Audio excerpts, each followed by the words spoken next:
Pues queridos amigos, bienvenidos a esta sesión de Perlas de Sabiduría. Hoy tenemos mi formato preferido, que es el formato de preguntas y respuestas. Vamos a descubrir, si ya no lo has hecho, que todos atravesamos las mismas etapas. Tarde o temprano, todos vamos a tener las mismas preguntas. Entonces, las preguntas que van a hacer nuestros compañeros seguramente van a aportar mucho valor para nuestro desarrollo. Nos da una oportunidad para profundizar en las enseñanzas y hacerlas más prácticas, más coherentes, ¿verdad? Más aplicables a nuestra vida y a nuestro desarrollo particular. Entonces tenemos una persona con el micrófono que se puede acercar si tienes una pregunta sobre lo que hemos visto en estas últimas lecciones sobre el ser sabio y el ser noble. O sea, un practicante espiritual que tiene cierta realización, cierta comprensión de lo que es la verdad última, la naturaleza de su mente y la naturaleza de los fenómenos. Y en el segundo capítulo, un Mahasattva, un gran ser, alguien que ha cultivado la virtud, los estados nobles espirituales como la paciencia, generosidad, compasión, y ahora son un sol en este mundo oscuro y de ellos podemos aprender mucho. Entonces empezamos, para inspirarnos, con las preguntas que hicieron las personas en línea. Muchas gracias, Campo. Empezamos con una pregunta sobre la estrofa 41. Buenas tardes, maestro Lamarrinchan. Mi gran admiración a su enseñanza. Sé y entiendo que el ser generosos va de la mano con ayudar a quien nos pide ayuda. Pero ¿qué pasa cuando no estamos en la mejor situación de ayudar? ¿Será que estoy faltando a mis principios, ya que lo ponen a uno en una encrucijada, más aún tratándose de amistades? Muchas gracias. La pregunta es de Consuelo, desde Ciudad de México. Muy bien, Consuelo. Creo que es una pregunta muy buena porque sé que todos enfrentamos este dilema. Algunas veces son amigos, compañeros del trabajo, incluso familiares que nos piden por una ayuda. Entonces no especifica, Consuelo, la ayuda, pero puede ser un préstamo de dinero, por ejemplo, ¿no? Entonces, primero tenemos que reconocer que la mayoría de las cosas que hacemos son por hábito, por costumbre, por tendencias habituales. No estamos con una mente fresca, discerniendo, evaluando las posibilidades, sino estamos reaccionando de una forma muy previsible. Muchas veces en estos casos estamos, como diríamos, siendo guiados por convenciones sociales, porque hacer lo que debe hacerse, cumplir las expectativas de los padres o de la familia, quedar bien ante los amigos, ¿verdad? Seguir cierto código o simplemente estar muy aferrados a nuestra identidad de ser generosos. Y de repente te encuentras que no puedes en esa ocasión ayudar. Entonces mi recomendación es sacar esta situación de un espacio emocional donde hay tanta palanca oculta que distorsiona, ¿verdad?, las posibilidades, y aterrizarlo como un problema logístico. No sé si estáis acostumbrados a ese término. Quiere decir transportación, ¿verdad? Alguien te dice: Lamarrinchan, necesito transportar una estatua de 1 tonelada. Una estatua muy linda. Y yo miro y mi furgoneta, mi camioneta, solo puede transportar 500 kilos. Entonces digo, lo siento, me gustaría ayudarte, pero mi vehículo solo puede tolerar 500 kilos. No te puedo ayudar en este caso, ¿verdad? Entonces, tú no tomas la decisión y, aún más importante, tus preferencias arraigadas, tus emociones no toman la decisión, permites que las posibilidades objetivas decidan por ti, ¿verdad? Y esto a mí me pasa continuamente.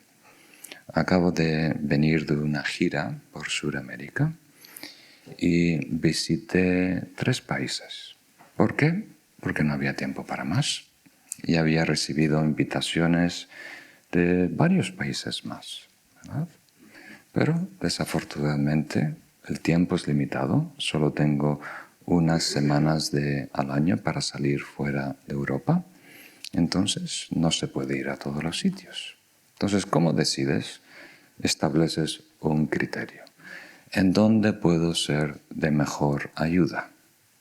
Defines ese criterio un poquito más. ¿Qué tipo de ayuda? ¿A quién? Pues a personas comprometidas con su desarrollo espiritual, con el Dharma, ¿verdad? Donde haya más de esas personas, ahí seguramente mi tiempo puede aportar más valor. Entonces, quito de esa ecuación el clima que me gusta, la comida que me gusta, la gente que me gusta, visitar el país en donde yo nací, Uruguay, ¿verdad? Y al visitar de paso algunas familias, quito todas esas preferencias emocionales que no son parte del problema logístico, del criterio, ¿verdad? Objetivo que hemos definido. Entonces, siempre que tengas este dilema, ¿verdad? Y queremos atender las peticiones de los demás, nuestros recursos no son infinitos, ¿verdad? Entonces, en algún momento hay que decir que no. Entonces, ¿cómo decides? No por emociones, no por, como diríamos, expectativas o preferencias muy arraigadas, arbitrarias, no por las emociones, sino conviértelo en un problema logístico y deja que la situación lo defina por ti, ¿verdad? Y después tú estás tranquilo y las otras personas también, tarde o temprano, reconocen, ¿verdad? Esa objetividad, lo que es posible, el tiempo que hay, los recursos que hay. Muy bien. Próxima pregunta. Respecto a la estrofa número 5, pareciera que al encontrarnos actualmente en una situación afortunada, un lugar tibio, solemos tomar la actitud de rechazo a las adversidades. ¿Esta actitud de rechazo sería estar atrapados en los dharmas mundanos, dado que rechazamos el dolor? ¿O habría alguna razón que pudiese justificar ese rechazo y seguir aún encaminados hacia la práctica de las virtudes? Muchas gracias. La pregunta es de Ángeles desde Santander. Ángeles. Pues esto es una pregunta muy grande en realidad. Yo creo que puede ser muy provechosa para todos nosotros. Aquí hay algo muy importante en juego. Creo que necesito un poquito de contexto para los que no entienden a qué hace referencia Ángeles, con los 8 dharmas mundanos, por ejemplo, con estar en un lugar tibio del universo. Entonces, nuestra misión, ¿verdad? O por lo menos lo que el Buda presenta, es enfocarnos en la felicidad genuina. Y esa felicidad genuina, que llamamos el bienestar natural, surge, aflorece en la medida que eliminamos velos, oscurecimientos, conducta negativa que se convierte en patrones arraigados, emociones negativas, egocentrismo y la ignorancia fundamental de no saber quiénes somos. Entonces, el desarrollo personal, desarrollo espiritual, trata de purificarnos, ¿verdad? Ganar más libertad, no estar tan sometidos por estos patrones, por las palancas emocionales, por el miedo del egocentrismo, por la confusión de la ignorancia.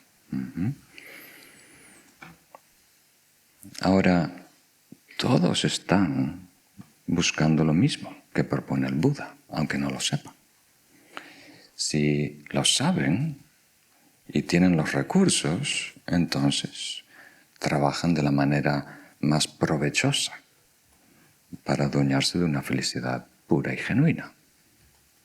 Pero si no tienen esa perspectiva, ¿verdad?, entonces intentan hacer lo mejor que pueden en donde están.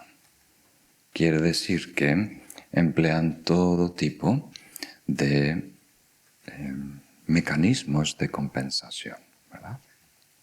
Entonces, hay este vacío existencial, ¿verdad?, por no estar en armonía con la realidad, por no estar libre de los velos, por no estar iluminado. Y ese vacío existencial se expresa como aburrimiento, como agobio, como soledad, ¿verdad? Entonces, en vez de eliminar las causas, ¿verdad?, de estos síntomas, que es la presentación, el proyecto del Buda, empleamos algo para enmascarar, para distraernos de estas sensaciones malas. Y eso le llamamos mecanismos de compensación, que tradicionalmente se codifican en 8 dharmas mundanos, ¿verdad? Son 4 pares.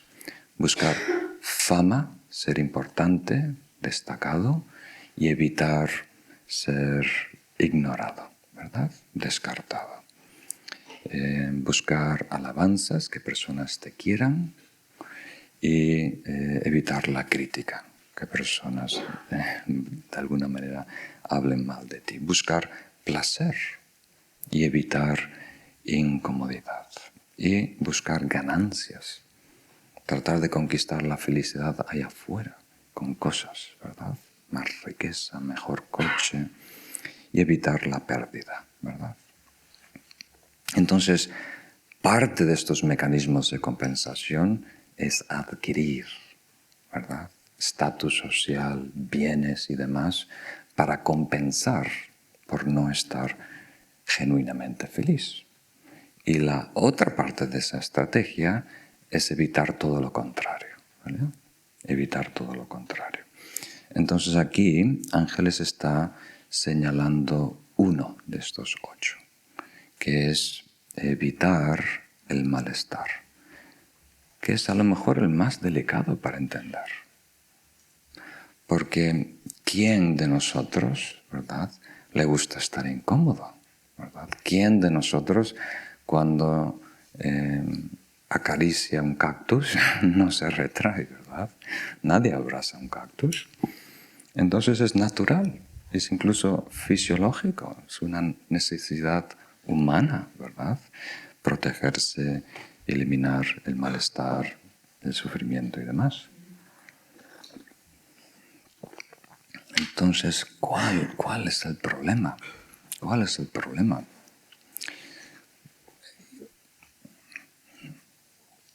El problema está en que no todo lo que es bueno para nosotros, lo que nos conviene, es dulce. Hay alguna medicina que es amarga.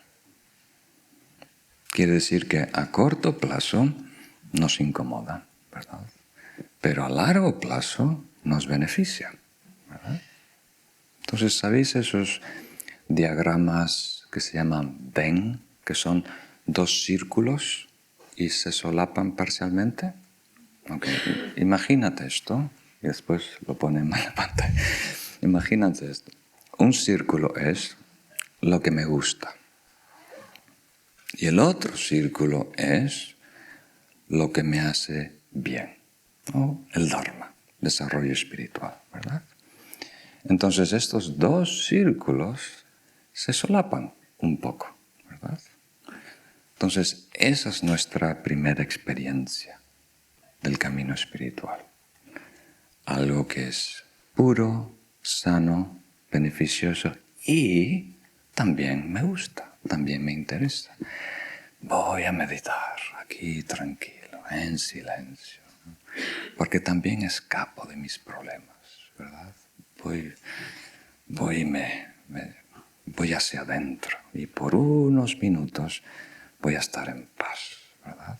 Entonces, parte es caramelo, ¿verdad? Está, como diríamos, suavizando nuestra existencia, y parte es nutritivo, nos está fortaleciendo, ¿verdad? Desarrollando equilibrio atencional, que nos va a mejorar mañana y la próxima semana también, a enfrentar nuevos retos. Entonces, si nos quedamos aquí, en esta primera instancia, yo solo voy a participar en prácticas espirituales que coincida que me gusten, ¿verdad? Entonces, tenemos acceso a poco medicina, pocos recursos, ¿verdad? ¿Captan esa idea? Igual que ir a una farmacia. Tú le dices al farmacista, sí, tengo este problema, pero solo voy a considerar medicina con sabor a tutti frutti, ¿verdad? Entonces el farmacéutico se rasca la cabeza. Bueno, tengo 3 opciones, ¿verdad? Y ninguna sirve para lo que estás buscando. Si tienes un problema de tos, tengo 2 opciones de tutti frutti. Pero si tienes dolor de cabeza, nada, ¿verdad?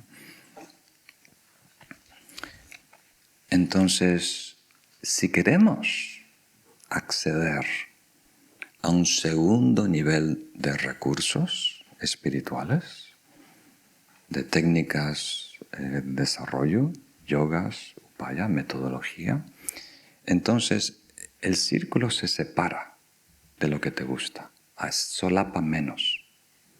Y si vas a un tercer nivel de prácticas muy tajantes, muy directas, a crear cambio, práctica muy vertical, no se solapa.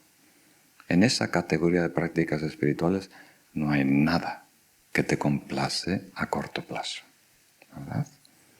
Entonces, si exigimos, ¿verdad?, solo participar en el camino espiritual mientras me dé sensaciones gratas inmediatamente y me sienta sentir cómodo, entonces vamos a participar solo en el primer nivel de técnicas, de prácticas espirituales, ¿verdad? ¿Captan esa idea? Entonces, para ayudarnos a entender la actitud correcta hacia las técnicas espirituales como meditación, como conducta ética y demás, se habla de paciencia. Y todos sabemos que paciencia es tolerar las torpeces o inmadureces de otras personas, ¿verdad? Pero la segunda tipología de paciencia es tolerar las dificultades que conlleva el desarrollo espiritual. Entonces, si no desarrollas ese segundo tipo de paciencia, no vamos a ir muy lejos espiritualmente. En realidad, para ser honesto, no vamos a ir muy lejos en nada. Porque si tú quieres ser exitoso a nivel de negocio, a nivel de industria, a nivel de arte, a nivel de lectura, a nivel de deporte, ¿verdad? ¿Cuánto de ese entrenamiento en deporte te va a gustar? Aunque tú estés enamorado con el fútbol como Messi, gran parte del día es hacer cosas que no le gustan, ¿verdad? Si solo haces lo que te gusta, no vas a convertirte en alguien de alto nivel, alguien que se desarrolla, ¿verdad? Captan en cualquier ámbito de la vida.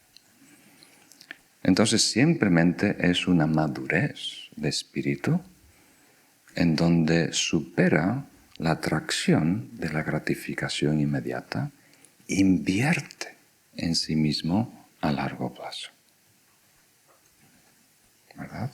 Entonces, ahora que tenemos ese contexto para ángeles, cuando usamos la palabra rechazo, ¿verdad?, de rechazar samsara y también los proyectos mundanos o samsáricos, los 8 dharmas mundanos, no estamos diciendo que es malo estar cómodos, ¿verdad?, y estar arropaditos, calentitos, ¿verdad?, sino que eso no puede ser el único criterio o el último criterio, ¿verdad?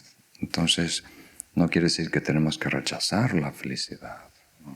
Simplemente no debe ser el criterio que define lo que es bueno para ti. La medicina que es buena para ti no necesariamente es tutti frutti, no necesariamente va a tener el sabor de tu postre favorito, ¿no? ¿Captan esa idea? Entonces, rechazo no quiere decir aversión. Eso es negativo. Quiere decir superamos esa, como diríamos, atracción superficial de la gratificación inmediata. Y estamos dispuestos a salir fuera de nuestra zona de confort. Porque si no nos exigimos ir más allá de lo que conocemos, más allá de lo que hoy hacemos, no vamos a mejorar. Mejorar quiere decir cambio. Y cambio quiere decir que hay que hacer algo diferente. Y hacer algo diferente quiere decir que hay que salir de la zona de confort. No hay otra, ¿verdad? ¿Captan esa idea? Muy bien. Pasamos a la próxima. O a lo mejor hay una pregunta aquí. ¿Cómo ayudar a una persona a ver que se puede sacar provecho a las situaciones malas o negativas de la vida, transformándolas en aprendizaje para así superarlas, por más duras que sean? Esta pregunta es de Olivia, desde Rosario, en Argentina. Olivia, creo que la mejor manera es haciéndolo nosotros y después enseñando con nuestro ejemplo, ¿verdad? Entonces, nosotros debemos enfocarnos en mejorar personalmente y luego permitir que las personas estén curiosas por qué somos tan felices y nos pregunten.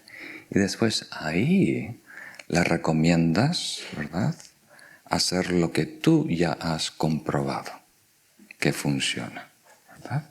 Y ellos lo van a escuchar porque hay evidencia palpable. Eso es muy importante. Si no, fácilmente caemos en la trampa de obsesionarnos mucho con los problemas ajenos, convenientemente para evitar, ¿verdad?, hacer cambios nosotros. Entonces, lo pintamos como algo altruista, quiero ayudar a esta persona, está pasando una situación difícil, está sufriendo, ok, fantástico, hazlo tú primero. Hazlo tú primero y después que tu ejemplo hable por ti, ¿verdad? Y después que esa persona te pregunte cómo hacerlo. Esa es la clave. Muy bien. La próxima pregunta es sobre la estrofa 57. 57. Venerable Lama Rinchen, gracias por su orientación en el camino del Dharma. Me encuentro reflexionando sobre mi intención al ayudar a los demás. A veces siento que lo hago con el deseo genuino de ayudar y aliviar el sufrimiento de los otros, pero otras veces me pregunto si mi motivación está influenciada por un vacío interior, buscando sentir que estoy haciendo el bien o validando mi propia existencia. ¿Cómo puedo discernir entre una motivación pura y una motivación egoísta al ayudar a los demás? ¿Cómo cultivar una verdadera intención altruista y liberarme de estas dudas? Muchas gracias. La pregunta es de Patricia desde Alicante. Muy bien. Entonces, imagínate que tú eres responsable de darle de comer a los perritos o a tus niños, tus hijos, tus sobrinos o a tu familia, ¿verdad? La misión es darles de comer. Punto. Y después haces lo mejor que puedes, cada vez eligiendo un menú más nutritivo y cada vez preparándolo de una manera más sabrosa, ¿verdad? Eso es lo que dice ese verso, esa estrofa. Y tú dices, pero si no lo hago perfectamente bien, es comida envenenada y vale la pena no cocinar, ¿verdad? Nunca es así. Entonces, no adoptes esa visión binaria, que si no tengo la mejor intención o si tengo algo de interés ulterior, entonces todo el proyecto se corrompe. Porque vamos a ser honestos, no estamos iluminados, por lo tanto, siempre hay ego. Siempre hay algo de egocentrismo hasta no lograr la iluminación. Entonces siempre hay algo de corrupción, siempre hay algo de toxicidad, ¿verdad? No es blanco y negro, ¿verdad? Es un espectro de grises. Entonces nuestra única misión es mejorar un poquito cada día. No esperar a ser perfectos para empezar a ser generosos. No es así. Tenemos que hacer lo mejor que podamos en la situación en la que nos encontremos, con nuestros mejores recursos posibles. Y después aprender en el andar. Con cada paso que damos, mejoramos poquito a poquito. Ese es el secreto. Muy bien. Querido maestro, quiero expresarle mi gratitud infinita por sus enseñanzas, su incansable dedicación, cariño y paciencia. En su comentario de la estrofa 36, nos habla de la estrategia de integración para gestionar el conflicto con la persona que nos ha provocado malestar, de manera que podamos aprender de esa persona en vez de huir de ella. Y entiendo que hacerlo así nos puede ayudar a comprender el karma negativo que atrae una y otra vez a ese tipo de personas a nuestra vida. En este contexto, me ha llamado mucho la atención la forma de verlo de Shantideva, que esa persona ha asumido este papel tan generoso y valiente de actuar mal y adoptar un karma negativo simplemente para ayudarme a purificar mi karma. Honestamente, aunque me parece una bellísima forma de verlo, no sé cómo encajar esta afirmación, a no ser que esa persona fuera un bodhisattva. ¿Nos podría aclarar un poco más sobre el significado de estas palabras? Muchísimas gracias. La pregunta es de Virginia, desde La Rioja, España. Sí, este es un tema delicado que veremos en detalle el próximo año cuando estudiemos el camino del Bodhisattva. Emplea una lógica muy, muy sublime. Pero vamos a empezar con una pregunta muy simple. ¿Qué juego estamos jugando? Eso es tan importante, porque depende del juego, cambian las reglas, ¿verdad? Mi familia me empezó a enseñar a jugar las cartas cuando era muy pequeñito, ¿verdad? A los 4 años, apenas podía sostener las cartas, ya estaba jugando. Y era un mareo, porque jugaban a la brisca, jugaban a escoba de 15, los hombres jugaban al tute, ¿verdad? Y cada uno tiene unas reglas diferentes. En la escoba de 15, el 7 de oros es tan importante que tiene su propio nombre, velo, ¿verdad? Y en los otros juegos, nadie le prestaba atención al 7 de oros. En un juego todo el mundo peleándose por el 7 de oros. Entonces, ¿a qué estamos jugando? ¿Verdad? El juego que propone el Buda es iluminación. Vamos a definirlo como 3 juegos. Hay 3 juegos en la vida. Hay el juego que propone el Buda, la liberación de samsara. Eliminar los velos y estar completamente libre, un estado de paz, de bienestar. Y después introdujo un juego aún más sublime que es la budeidad completa, la iluminación de todos los seres, el juego de bodhicitta, ¿verdad? Entonces hay dos juegos espirituales, podemos decirlo. Y podemos fusionarlos en uno, desarrollo espiritual, a llegar a un estado sublime de realización, ¿verdad? Y después hay el otro juego de los 8 dharmas mundanos, de compensación. ¿Qué quiere decir sobrevivir? Mi juego es sobrevivir en esta jungla de samsara, ¿verdad? No pido mucho, no pido iluminación, ¿verdad? No pido inmortalidad, no pido salvar a todos los seres, me conformo con que el vecino no me moleste, ¿verdad? Simplemente quiero estar en paz, sobrevivir, ¿verdad? Llegar más o menos bien a la tumba. Y después, lo que pase después, ya veré, ¿verdad? Entonces, si nuestro juego es el desarrollo espiritual, ¿verdad? Entonces, tenemos que encarar los sucesos para que sirvan, para que nos den fuerza y poder para mejorar espiritualmente. ¿Verdad? Entonces, para un practicante espiritual, no es tan importante la justicia, ¿verdad? No es tan importante incluso la ley.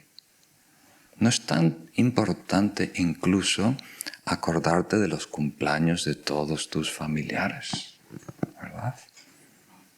Saben los cumpleaños, sabe la justicia, sabe las reglas, pero no es lo más importante, ¿verdad? Lo más importante es que yo salga fortalecido, que yo salga mejor. Mejor conducta, un estado mental de más equilibrio y más sabiduría. ¿Por qué? Porque de esa manera puedo beneficiar más, contribuir más a la sociedad y a otros seres, ¿verdad? Entonces tenemos una lectura de la situación.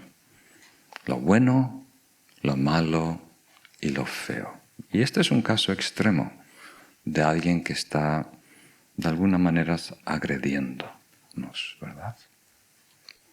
Entonces, Shantideva da varias maneras de enmarcar esa situación. Y Virginia eligió una de las más exigentes para hacerme a mí un poco difícil la respuesta, ¿verdad? La primera propuesta de Shantideva dice, en un caso extremo de alguien que viene con un palo y nos da en la cabeza, dice, no te enfades con ese malhechor, con ese agresor, porque realmente no te tocó la cabeza.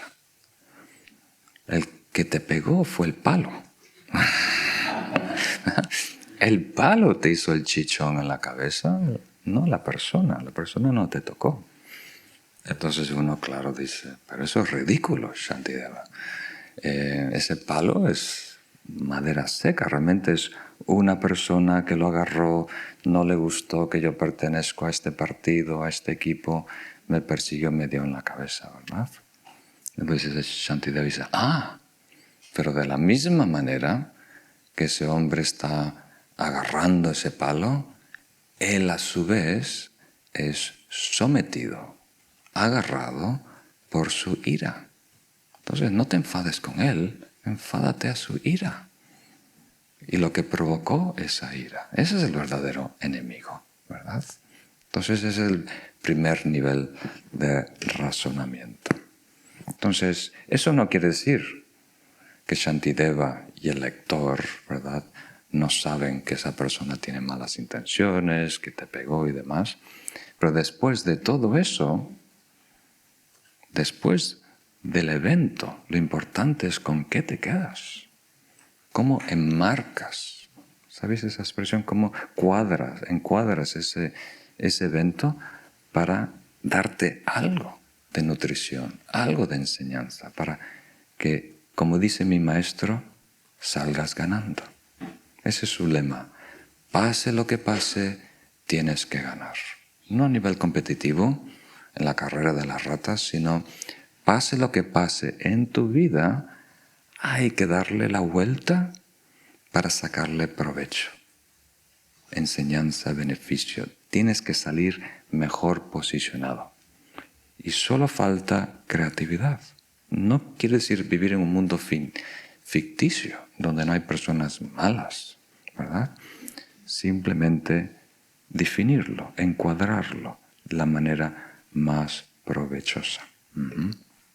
Entonces, eso no es lo que hace el primer tipo de persona que juega el primer tipo de juegos. Ellos dejan que la sociedad encuadre la situación, que la sociedad juzgue esa situación, ¿verdad? Que la sociedad defina si es provechable, beneficiosa o no. Ya viene encuadrada, ¿verdad? ¿Captan esa idea? Entonces, si tú quieres ser un practicante espiritual que realmente es todoterreno y aprende a crecer y madurar incluso en adversidad, entonces tienes que tener la libertad de verlo de la manera que es más ventajosa para ti, sin negar la realidad, sino con qué te quedas después de lo que ha transcurrido. Entonces ese es el primer nivel. Y él después dice, recuerda que nada puede ocurrir sin karma. Entonces, si ese malhechor vino con el palo, ¿verdad? Y está enfadado por trauma de su niñez, por lo que sea, tiene que a la vez coincidir con tu karma, porque te pegó a tu cabeza y no al otro, ¿verdad? Entonces, había una necesidad kármica, ¿verdad?, que buscó ese palo, ¿verdad? Desde la perspectiva kármica fue un encuentro, ¿verdad? La óptica visual es que el palo se dirigió en tu posición, ¿verdad? Pero a nivel kármico fue como una película de amor que vienen los dos corriendo, ¿verdad? Y se abrazan así un saltito, ¿verdad? Entonces, eso es lo que realmente está pasando a nivel kármico, ¿no? Incluso algunas veces tenemos un karma tan agresivo que el palo está quieto y tú le das con la cabeza. Es tan provocativo que incluso una persona muy pasiva, un borracho durmiendo, se despierta para pegarte con el palo. Entonces, si eso es verdad, que nuestro karma está participando, ¿verdad? Y por supuesto ese ser, por mucha ira que tiene algo de conciencia, está generando algo de su karma. Entonces, esa es la realidad. Yo necesito este golpe y aquí hay una persona con deseo de golpear. Coincide perfectamente, ¿verdad? Entonces, después de ese evento, ahora ¿con qué me quedo? ¿Qué realmente me va a ayudar? Yo no sé el apellido de esta persona, en dónde vive, no puedo hacer nada, ¿verdad? Entonces, ¿cómo yo voy a crecer espiritualmente? Pues, en vez de desarrollar rencor, ¿verdad?, o rabia, o tratar de vengarme a esta persona, voy a comprender ahora, ¿verdad?, gracias a este chichón, ¿verdad?, que las acciones negativas tienen repercusiones dañinas. Esto me va a ayudar ahora para adoptar una forma más ética, más fuerte, un código ético de comportarme bien. De ahora en adelante, ahora que sé cómo duele el chichón, voy a ser el mejor practicante de ahimsa, no violencia. No voy a causar daño a nadie, no voy a causar sufrimiento, no voy a herir, incluso con mis palabras, las sensibilidades de nadie. Entonces, desde un prisma, esto se puede decir, bueno, esto es victimismo, estás justificando los agresores, ¿verdad?, con esta idea de karma. No, no estamos diciendo eso, ¿verdad? Si es necesario, se llama a la policía. Si es necesario, se para a esa persona para que no haga daño. Hay que cumplir, ¿verdad? Hay que proteger la sociedad de los malhechores, ¿verdad? Hay que hacer todo lo necesario para minimizar el sufrimiento. Pero una vez que el evento, la situación concluye, ¿con qué te quedas? Y si te enfocas en tu participación, puedes hacer algo. Si todo fue dependiendo de la participación de otro, no puedes hacer nada. Eso sí que es victimismo, porque no tienes nada que hacer, nada que aportar. No puedes contribuir para mejorar tu condición en el futuro. Entonces, ese tipo de argumento trascendental necesita el apoyo del karma, del bodhicitta para funcionar. No es para todos, ¿verdad? No es para todos los practicantes de todos los niveles. Pero el próximo año, para ustedes que están interesados en el camino del bodhisattva, vamos a empezar los estudios en septiembre, queda cerquito, en donde vamos a estudiar este texto del siglo VIII que es bellísimo. Para mí es el texto, el libro más importante. Y Shantideva era un ser iluminado y tiene argumentos bellísimos y muy tajantes, muy difícil de esquivar. Entonces, si no tienen el libro, hay una edición buena aquí en España de Ediciones Dharma y el próximo año lo estudiaremos a fondo. Muy bien. Me interesa sobre todo acerca de ti. Tú has comentado que estás en celibato con el tema de ser monje y me gustaría que comentaras algo acerca de si has tenido complicaciones, si puedes instruirnos de alguna forma con respecto a este proceso en concreto. Gracias. ¿De qué verso viene eso? Lo siento. Vale.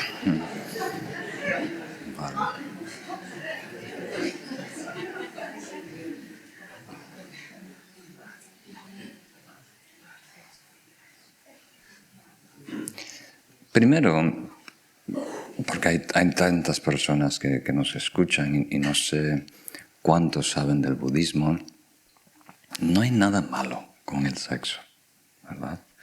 Cuando recién hablamos de los 8 dharmas mundanos, no hay nada malo con el dinero o la fama, ¿verdad? O el placer. El error es en pensar que es un fin en sí mismo, que esa conquista de fama, esa conquista de dinero o ese placer es felicidad. Entonces, si le pedimos a esa botella de whisky que nos haga feliz, nos va a defraudar. Le estamos pidiendo mucho, ¿verdad? Pero no quiere decir que es malo, tiene otro uso. Entonces, por supuesto, no hay nada malo con la sexualidad, con el sexo en sí. Si yo no estaría aquí, ¿verdad? Si no fuera por mis padres que se encontraron. Entonces, cuando yo me decidí, esta vida no sé de qué voy a trabajar, no sé de qué voy a vivir, pero mi vida la voy a dedicar al desarrollo espiritual. Lo tengo claro que eso es la prioridad, eso es el sol de mi sistema solar y todos los planetas tienen que entrar en órbita alrededor de esa fuerza de gravedad. Y después descubrí que el budismo tibetano era el mejor vehículo espiritual para mí. Tenía claro en ese entonces y aún hoy más que no es el mejor vehículo para todos. Incluso para la mayoría de personas en este planeta, el budismo tibetano no es el mejor camino. Es muy exigente, por ejemplo. Es un camino muy vertical y demás. Pero para mí coincidía perfecto.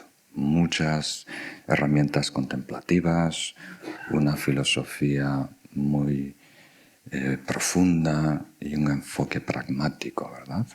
Y después, en las 4 tradiciones tibetanas, conocí a un lama de la tradición Sakya y él me introdujo a los grandes maestros también. Y por ser una de las tradiciones más pequeñitas, teníamos mucho acceso a los grandes maestros. Entonces descubrí que las 4 tradiciones tibetanas eran buenas y todas tenían grandes eruditos y yogis. Y yo me dediqué a la tradición Sakya, ¿verdad? Y después había la decisión, ¿y ahora cómo participo? Porque puedo participar como un practicante laico, incluso algunos de mis maestros raíces son practicantes laicos, están casados, tienen hijos, o puedo ser un practicante monástico, ¿verdad? Entonces estuve reflexionando, por eso con mucha seriedad voy a invertir mi vida, hay que pensarlo bien.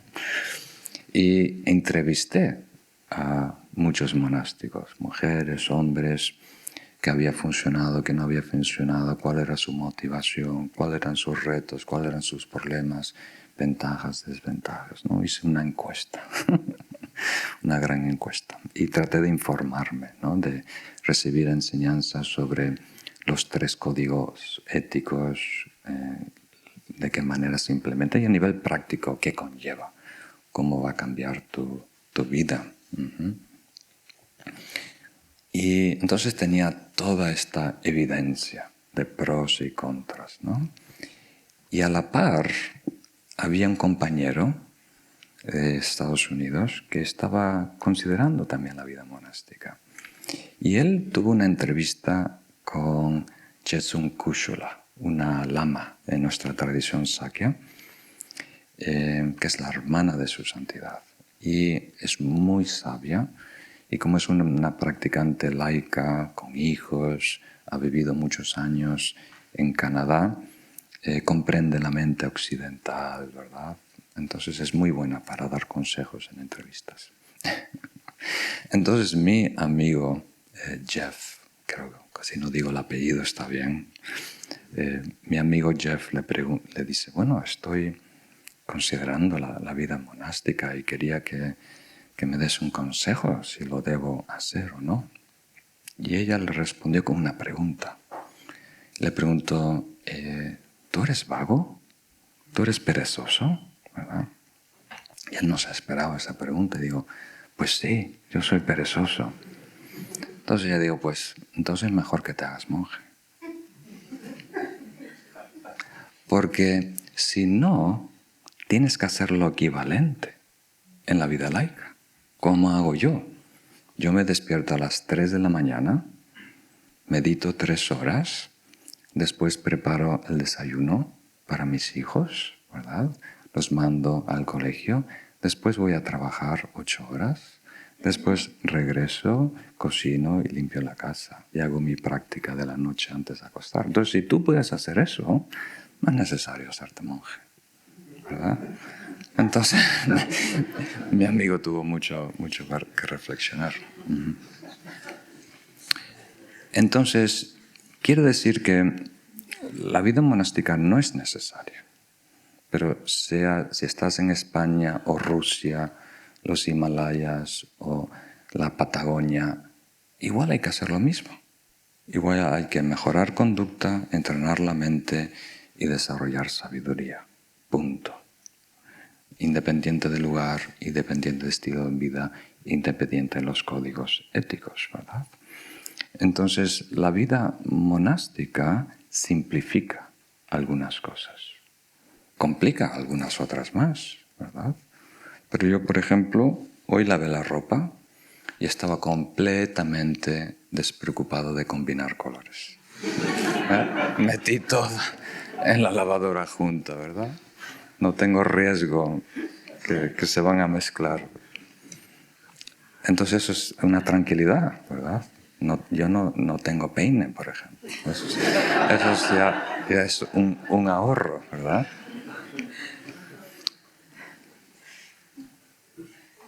Entonces ahí entra la dieta, la economía, el sexo.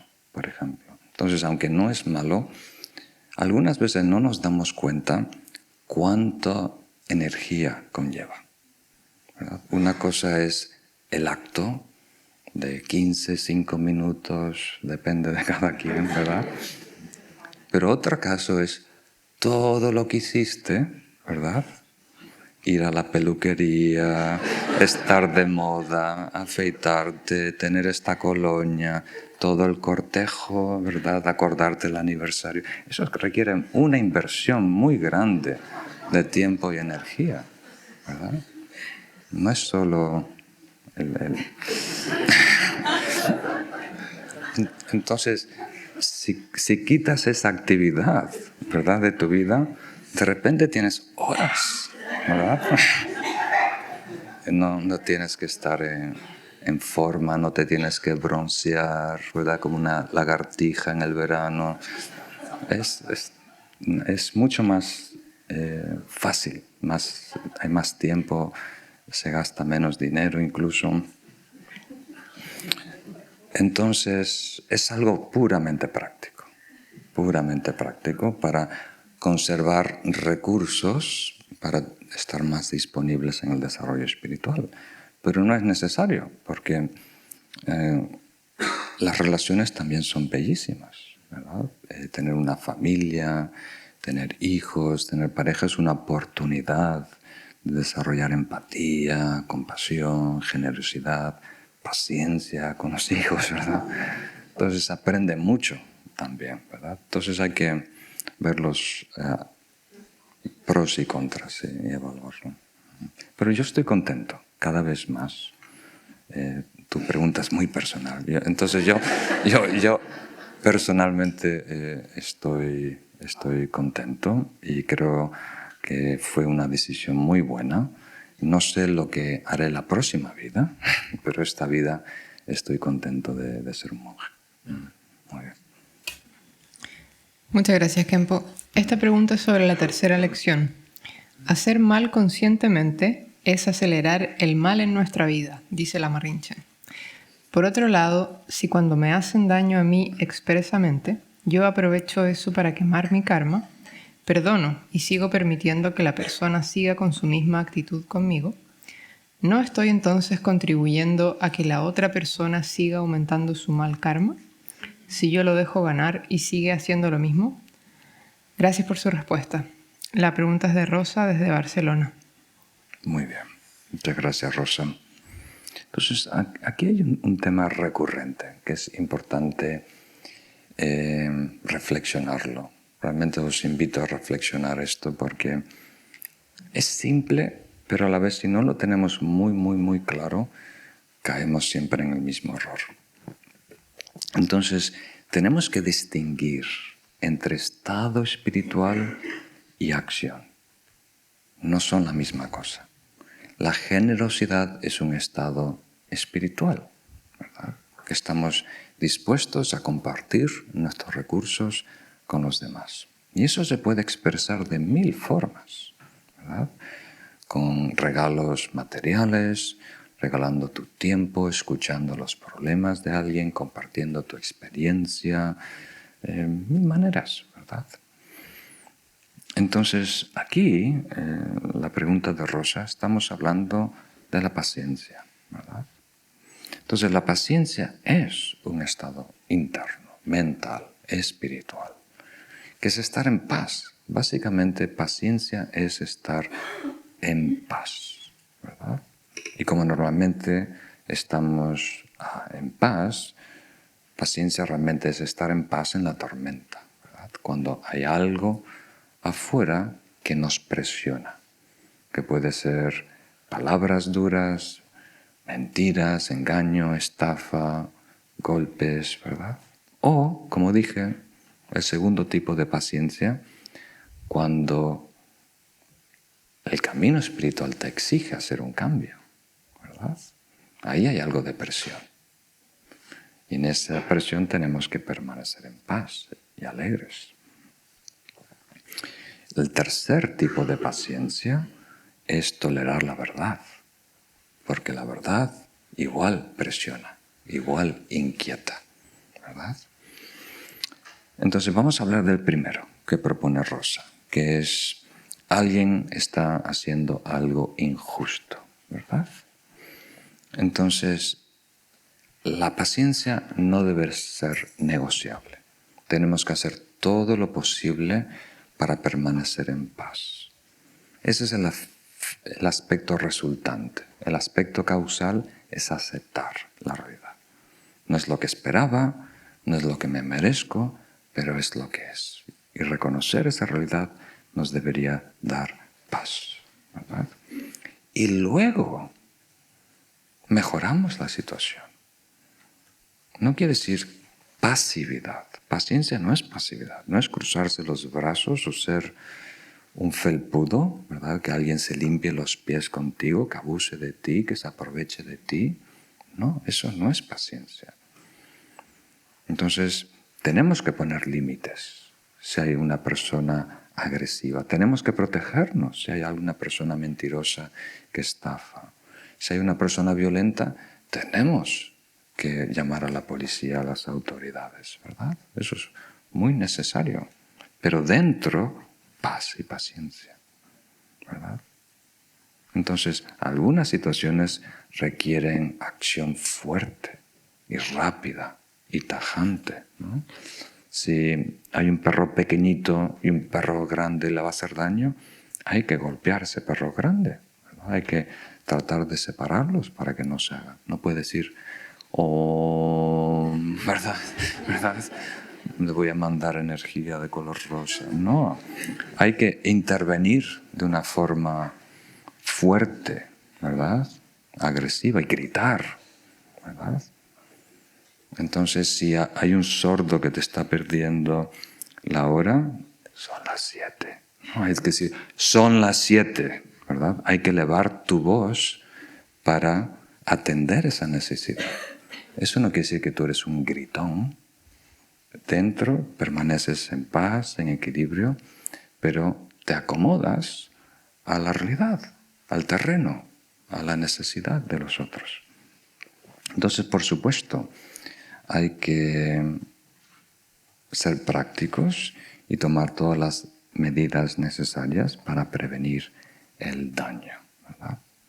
Pero hay que tener cuidado de no caer en una trampa, que por algo del vocabulario que usaste puede ir por ahí la cosa, que es, una vez que sabemos del karma, entonces excusamos nuestra propia agresión, queriendo decir, yo tengo que intervenir forzosamente en esta persona para prevenirle que se haga daño a sí mismo, ¿verdad? Que crea karma negativa para sí mismo, ¿verdad? Entonces, si le doy un golpe solo, le voy a prevenir todo el karma negativo que le va a caer la próxima vida. Entonces, hay que tener cuidado de no caer en esa trampa, de no justificar, ¿verdad?, agresión o intervención forzosa. Buenas tardes y muchas gracias. Yo quería, en relación a todo lo que ha estado comentando, me ha venido a la mente Santideva, que usted decía que toda la felicidad viene por enfocar el beneficio de los demás y todo el sufrimiento viene en enfocarse en el beneficio de uno mismo. Y a Facundo Cabral le escuché decir que si los malos supieran el buen negocio que es ser buenos, serían buenos aunque solo fuera por negocio. El karma dice que toda la causa tiene un efecto. Y yo lo que pienso que evidentemente mucho mejor que hacer daño es hacer el bien, pero muchas veces el hacer el bien, ¿cómo podríamos, quizás no sé si es hacer algo y desapegarse del resultado? No sé si es la afirmación a lo que yo pienso. Le pido a usted que me diga cómo hacer cosas bien sabiendo que me va a aportar un beneficio y no ser eso un proceso egoísta o un proyecto egoísta. Cómo poder ver esa motivación o hacerla la más pura posible, sabiendo que el resultado va a ser inevitable. Gracias.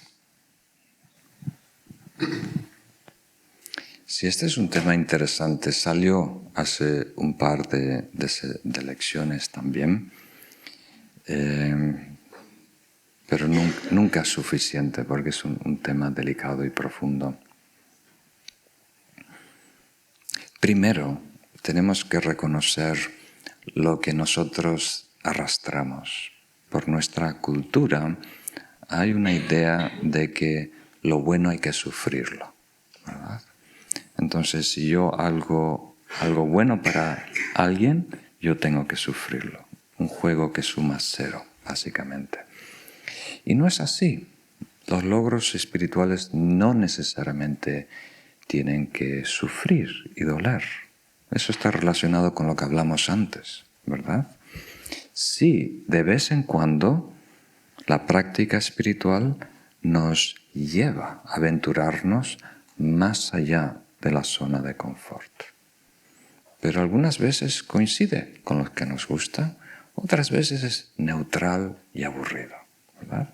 Entonces hay que hacer lo que toca, lo que es beneficioso, la medicina más nutritiva, y poner al lado nuestras preferencias arbitrarias. Entonces, reconociendo esa inclinación cultural que tenemos, descubrimos que el camino espiritual no funciona esta economía del juego que suma 0. Realmente lo que funciona es cuando todos salen ganando. Entonces, si yo me intereso en que otros saquen provecho, ¿verdad?, yo voy a ser también beneficiado. Eso es muy importante. Y eso lo estoy confirmando continuamente, porque pareciera que algunos amigos incluso me preguntan: Lama Rinchen, ¿tú te dedicas solo ahora a dar conferencias, enseñanzas, guiar retiros? Yo digo, sí, pero yo soy el más beneficiado, ¿verdad? Yo soy el que realmente recibe más descubrimiento, porque salen temas que me obligan a profundizar, me obligan a afinar, me obligan a integrar, ¿verdad? Entonces, si es bello, si es puro, todos salen ganando, ¿verdad? Entonces, aquí es importante en dónde ponemos el acento, ¿verdad? Entonces, sabemos que si actuamos positivamente siendo generosos, por ejemplo, nosotros vamos a generar un karma positivo, un mérito que va a crear abundancia en nuestra vida, va de alguna manera a ayudarnos a mejorar y florecer, ¿verdad? Y a la vez estamos ayudando a esa persona, ¿verdad? Entonces ahí el enfoque es la otra persona. Y sabiendo que hay beneficio, no nos aferramos a ese beneficio. Entonces hay 2 extremos que tenemos que superar. Un extremo es aferramiento a recompensación personal o a un resultado cosificado que ofrece promesa futura, ¿verdad? Y el otro extremo es el nihilismo, decir que eso todo es ficticio y no va a pasar nada, no vamos a recibir nada a cambio. No existe la ley del karma. Entonces hay que caminar el camino del medio, ¿verdad? Y superar esta tendencia a cosificar el sujeto, el actor, la persona que inicia el karma, el acto kármico como puro en sí y el resultado que va a producir como premio. Entonces, si podemos verlo como algo natural, como pasar de una mano a otra, un vaso de agua, ¿verdad?, donde la mano izquierda no gana, la mano derecha no pierde. Es un intercambio. Todo está circulando, fluyendo, ¿verdad? Es tan importante. Eso lo cambia todo. Eleva un karma meramente positivo a un karma trascendental o espiritual. Trasciende el ego y por lo tanto crea en el futuro mejores condiciones para trascender aún más. Entonces, muy importante. Este es un tema también delicado que veremos en más detalle en el futuro, necesita una explicación de 1 hora o 2. La próxima pregunta es sobre la estrofa 39. Buenos días, querido maestro. Gracias por esta oportunidad. Hablamos y reflexionamos muchas veces en muchos cursos sobre la importancia de la paciencia. En el día a día, cada vez noto más la impaciencia en mí y la incapacidad de llevar los conceptos a la práctica. Mi pregunta es, ¿cuál es la meditación o práctica formal más directa para cultivar el estado de la paciencia y que poco a poco surja de manera natural y trascienda lo conceptual para convertirse en parte de nuestra forma de ser? Infinitas gracias. Entonces, muy bien presentada la pregunta. Aquí también hay algo muy importante a aclarar. 10% del problema está en la comprensión y 90% del problema está en la integración. Entonces, sí, si no estamos bien informados sobre el karma, sobre las leyes espirituales, sobre qué es la genuina felicidad, entonces vamos a estar muy lejos de la realidad y muy lejos de cómo acercarnos a esa felicidad, a ese bienestar, ¿verdad? Entonces, primero tenemos que tener acceso a información buena y pura. Y después, comprenderla, ¿verdad? Después, procesarla, reflexionarla, tener coherencia interna. ¿Qué es realmente la paciencia en este caso, verdad?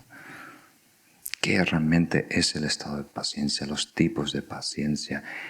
¿Cuál es la esencia de los 3 tipos de paciencia? ¿Cuál es el aspecto causal? ¿Cuál es el aspecto resultante?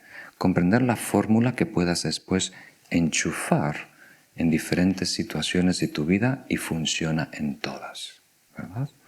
No es una norma social, sino es una fórmula que la puedes enchufar en diferentes situaciones y funciona. Eso es difícil, pero es solo 10% de lo difícil. Después empieza la integración.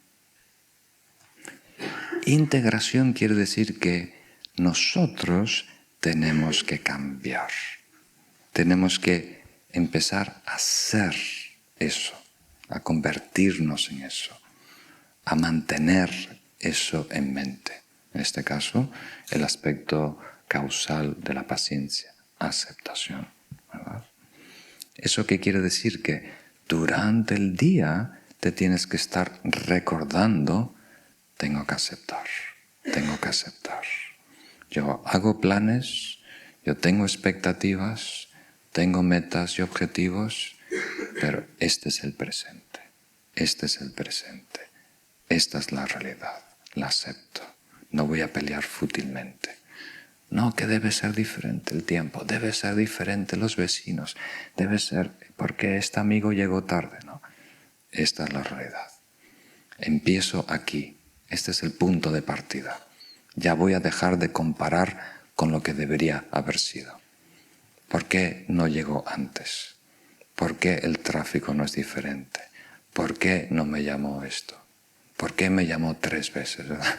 Entonces dejas esas comparaciones de lo que debe ser y te recuerdas a solo quedarte con lo que es, solo quedarte con lo que es, solo quedarte con lo que es. Estar contento con lo que es, estar contento y satisfecho con el presente, ¿verdad? No saciado, no conformista, ¿verdad? Vamos a remangarnos y empezar a trabajar con este presente, pero dejo mi ficción, dejo mi novela, dejo mi sueño y aterrizo en esta realidad. Acepto esta realidad, acepto esta realidad, ¿no? Eso es muy importante.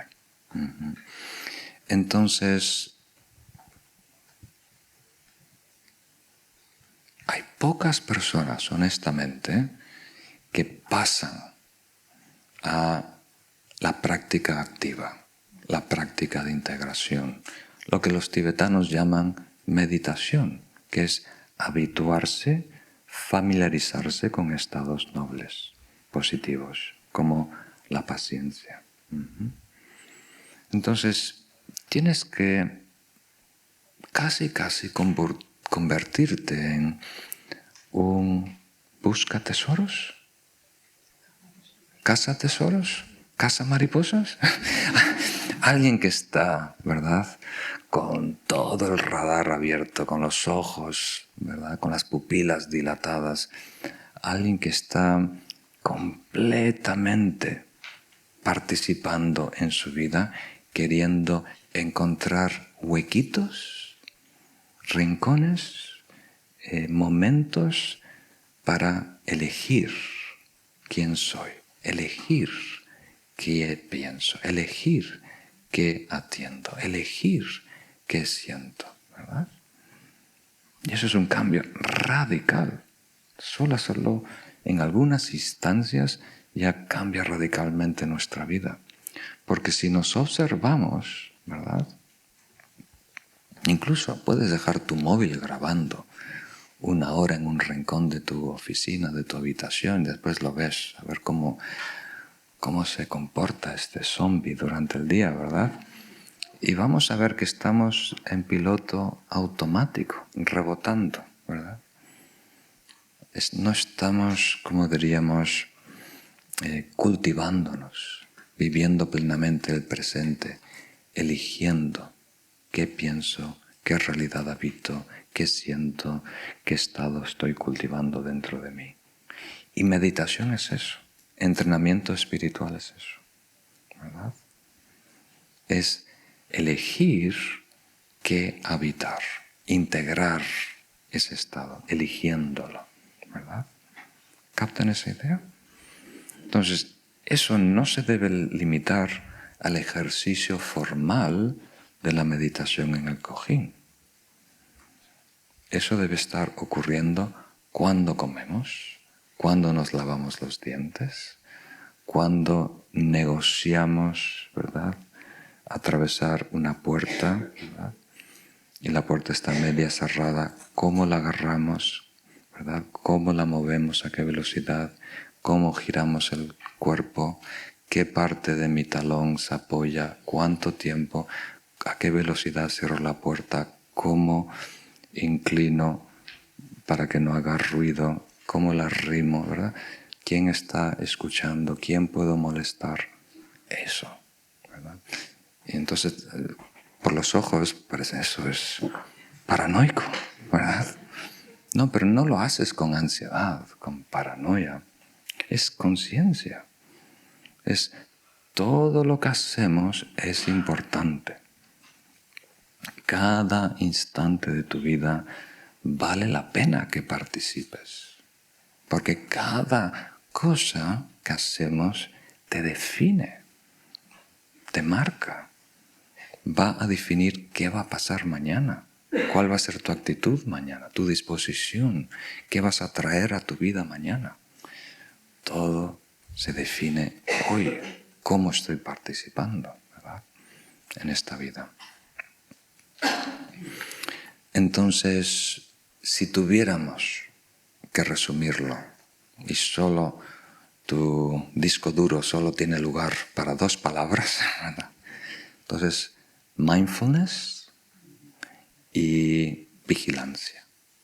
La palabra que uso en castellano para mindfulness es recolección y la otra es vigilancia, que puede ser autoconciencia, introspección.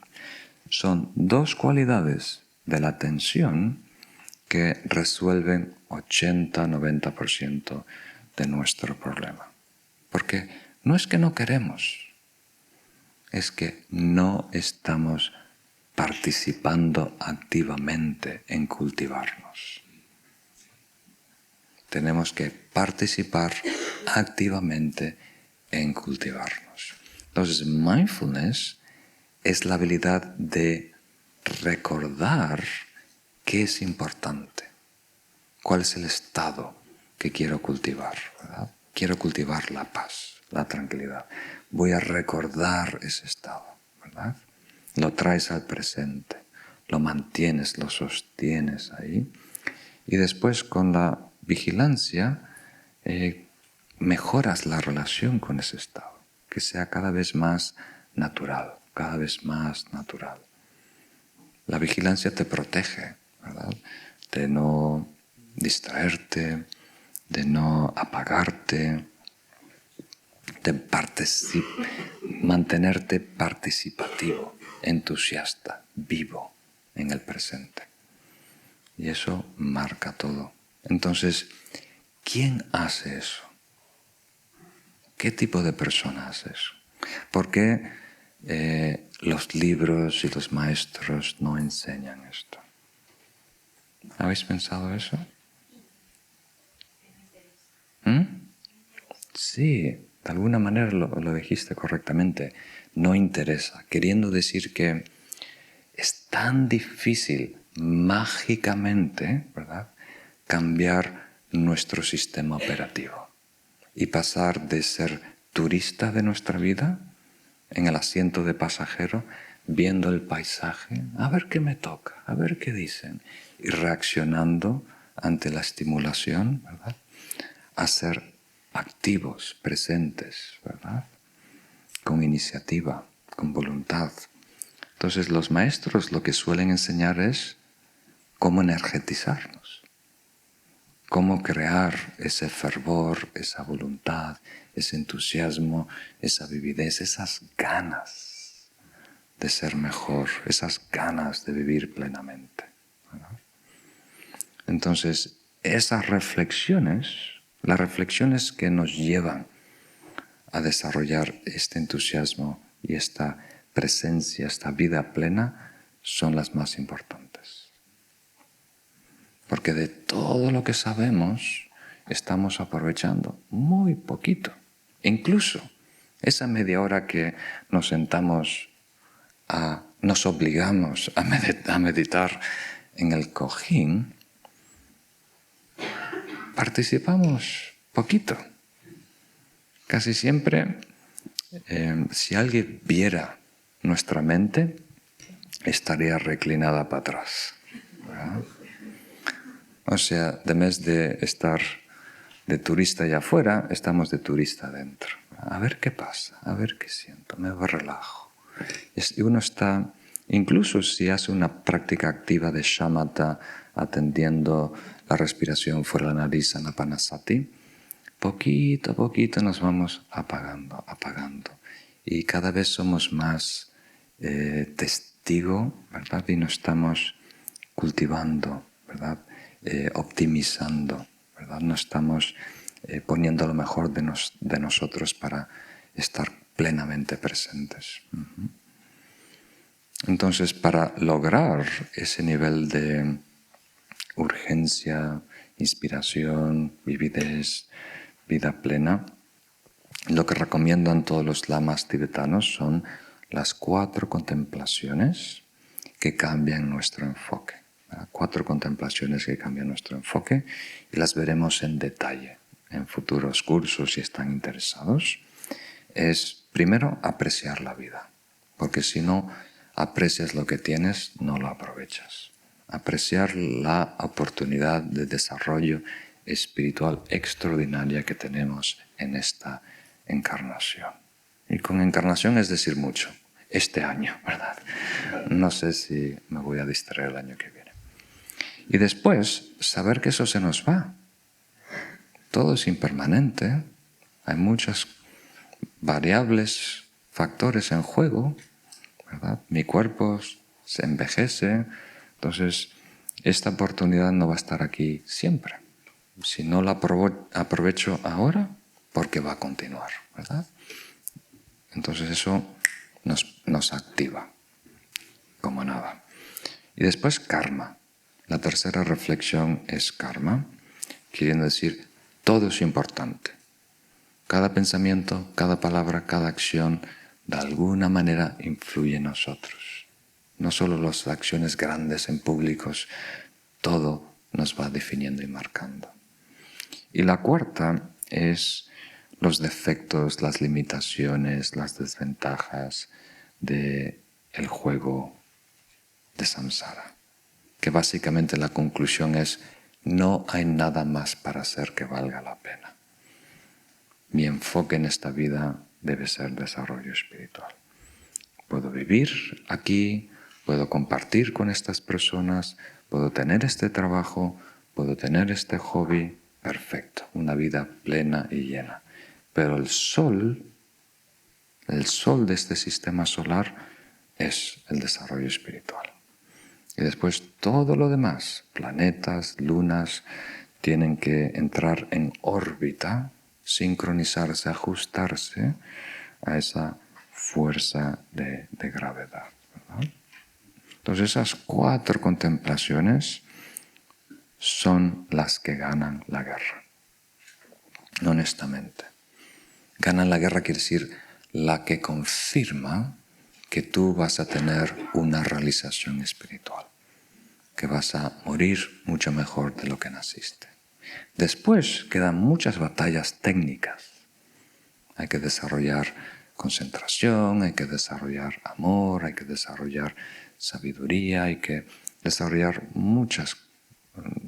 tener muchos retos y superarlos, pero la batalla se gana definiendo el sol de tu vida. Pues muy bien, creo que con esto llegamos al final de esta sesión. Muchas gracias a todos. Vamos a continuar en la próxima lección atendiendo a una serie de preguntas más. Entonces, por favor, reflexionar sobre estos versos de Sakya Pandita y presentar las preguntas en el formulario. Hasta pronto.